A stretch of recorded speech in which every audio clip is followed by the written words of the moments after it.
All right, fellas, it is the end of the month. Y'all know what time it is. Squad update. And let's go ahead and see what moves we have made. Let's make this a quick video. We are now at 83 overall. Psych. That's the wrong lineup.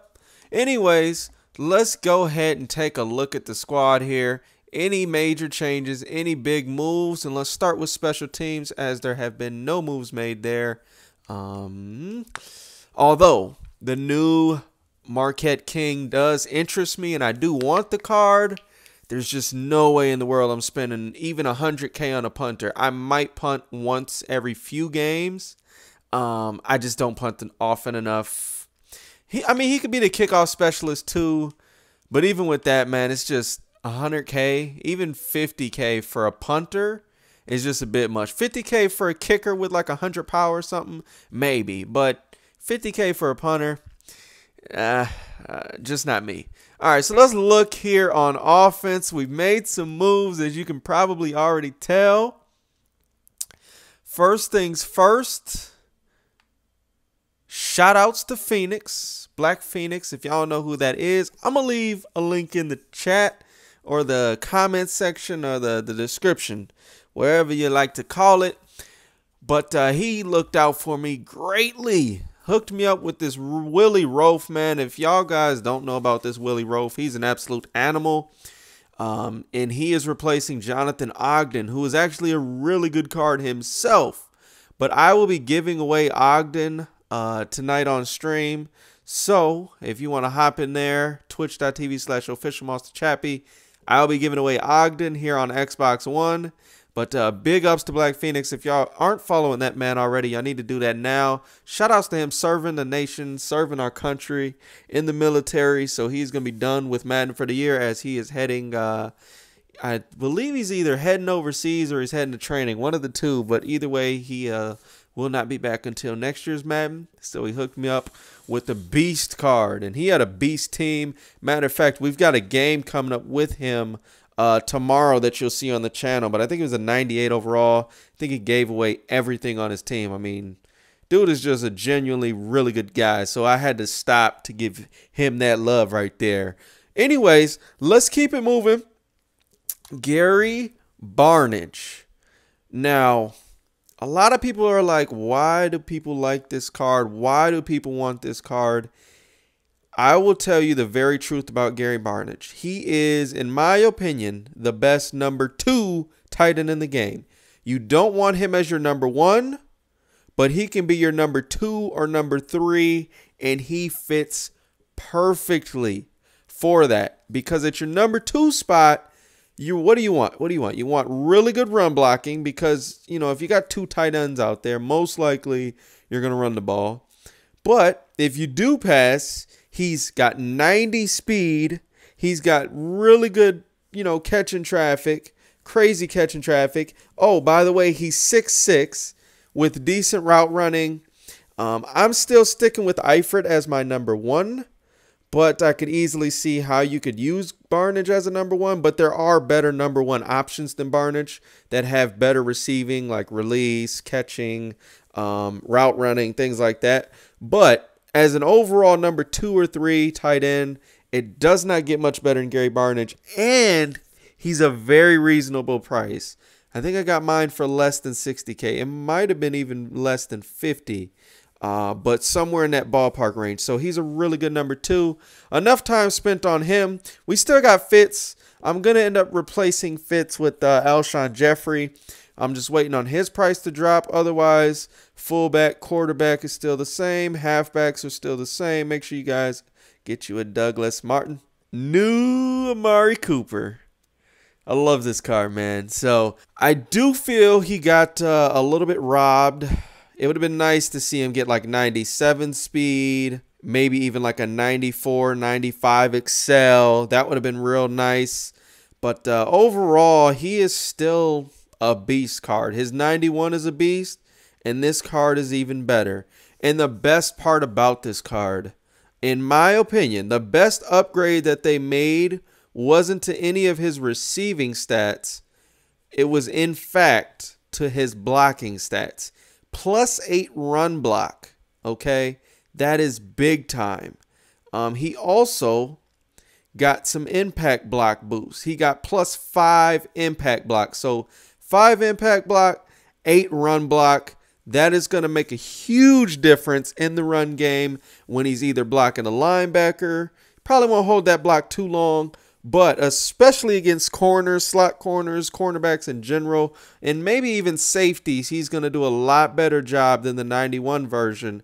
And also, he's just a better card. I mean, it's not a lot of upgrades as far as quantity, but he's pretty much across the board got +1 or +2 in just about every single stat. So, I mean, release, route running. Route running at 96 is huge because, as you guys know, at 96, that's when you run all the routes to perfection and you get the tight cuts as opposed to the loose cuts at 94 and 95. So from 95 to 96 is actually one of those big jumps, kind of like how most years 89 to a 90 is a big jump. This year, 95 to 96 for route running is the big jump. So that is the route running you want to have. If you're looking for a really elite route runner, 96 is like the gold number. 96 versus 99, you're going to get exactly the same thing. But at 96, you will get different results than you will with the 94, 95, or anything lower than that, obviously. Next, we got Demaryius Thomas. I may have talked about him last time, but I got to talk about him again. He is a Bronco, and I'm a Raider fan, and that just goes to show you how good this card is. He is absolutely an animal. He's got the height. He's got solid speed. Got 96 route running. Well, that's that wonderful break number that I've been telling you guys about. And he's just got really good catching, really good. I mean, he's just a really darn good card. And that pretty much wraps it up for the changes there on offense. So Demaryius, the new Amari Cooper, we upgraded. And then we upgraded Gary Barnidge before we had the 85. And he was a nasty number 2, but this card is just a lot better than his 85, as you can tell. I mean, the catching, the route running, as you can see, 77 to 88. That is just insane. His release got it better by 10, catching traffic by 6, spec catch by 5. I mean, those are some serious upgrades right there. Not to mention the 2 speed to 90, which is beautiful. And his run block didn't get too much better. So his blocking overall is pretty much the same. Got a little bit better. But overall, his speed, athleticism, and mostly his receiving stats got a whole lot better for that upgrade. And then, obviously, Willie Roaf here. Defensively, let's take a look at what we got going on, man. All right, so we still got our same linebacker core. Still got the same strong safety. Still got Night Train Lane. Still got the same defensive line. Still got the same starting 3 corners, but at the 4th spot, Antrell Rowe definitely there. My opinion, a huge upgrade. I made a video on this guy, so I'm not going to talk about him too much because I did dedicate an entire video to him. But I will compare him to the 2 guys that were playing that 4th spot before. You got Jimmy Smith. I mean, pretty much across the board besides press. He beats him pretty significantly, or there's a lot of separation. And then versus Tillman, again, across the board, especially with man coverage, 85 to 98, a 13 increase there. Jimmy Smith is not as much, +5, but a +13 increase with man coverage from Charles Tillman, not to mention the acceleration, which is 97. That's +7 versus Jimmy and +5 versus Tillman. I mean, it's just crazy. He's a lot more athletic. He also has play the ball aggressive trait, which is nice. And then he's also really good in run support. But I'll leave it at that because, again, you can check out the video I did talking about him the other day. Otherwise, the safeties are still the same with the exception of this man. I may not have talked about him last time. Sean Taylor. Last time we had Super Bowl Steve Atwater, who in his own right was an absolute goon. Sean Taylor is just Steve Atwater on steroids. And I want to compare the two so you can see that's pretty much the last change that I made to the squad. coming up here for April 1st, and I'll tell you some of the guys I'm looking to grab. I kind of already hinted at one of them, but I do want to show you guys why Sean Taylor is better than Steve Atwater, and it's not even close. So let's go ahead and showcase that if Xbox wants to work with me a little bit better. Come on, servers. There we go. So Atwater here is a lot cheaper card. So if you only got like 200K, you could go with him or the 97 Sean Taylor. I personally prefer Atwater versus the 97 Taylor. However, Sean Taylor, if you've got the coins, as you can see from the green, it's just he's just a better card. I mean, across the board, there's really no arguing it. I don't know what to tell you. I mean, you can see the green, you can see the yellow. He's just a better card. So, same height, and he beats him in just about everything. So that pretty much just wanted to show y'all that why we made that upgrade. +4 to zone. That's the biggest thing, is the +4 to zone. Also, +4 excel and +2 speed are some really big ones in my opinion.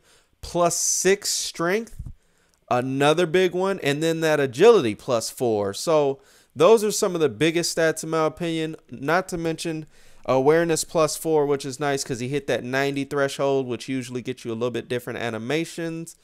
So some big +3s and +4s, tackling +4, jump +3. So you can definitely tell there's some significant jumps between these two cards. It's not like minuscule differences. The one thing Atwater is better is finesse and power moves.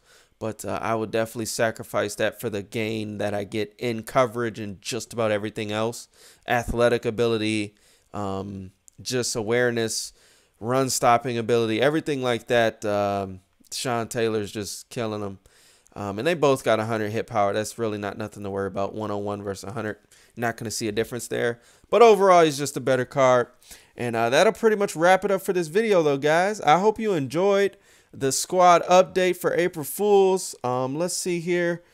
Coming up for April Fool's Day anyways. The cards I still want to get: 99 Peyton Manning, 97 Alshon Jeffrey, 97 Willie Colon, 95 Zach Martin, who his price is absolutely insane. So I may be taking him off my list. I think it's like 1,000,000 or 900,000 coins.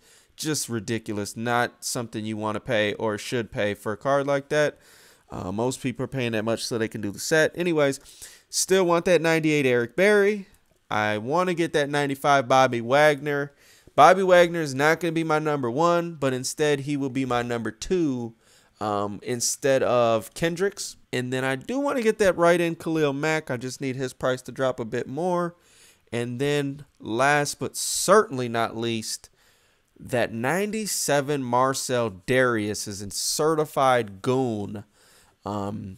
Man, he's nasty. But if I get him, I'll break him down when I get him. I don't want to talk about him too much now. But that card is absolute beast. So that's wrapping it up for this video. Thank y'all for watching. Come kick it in the stream. Win yourself a Jonathan Ogden. Till the next time, guys. We gone.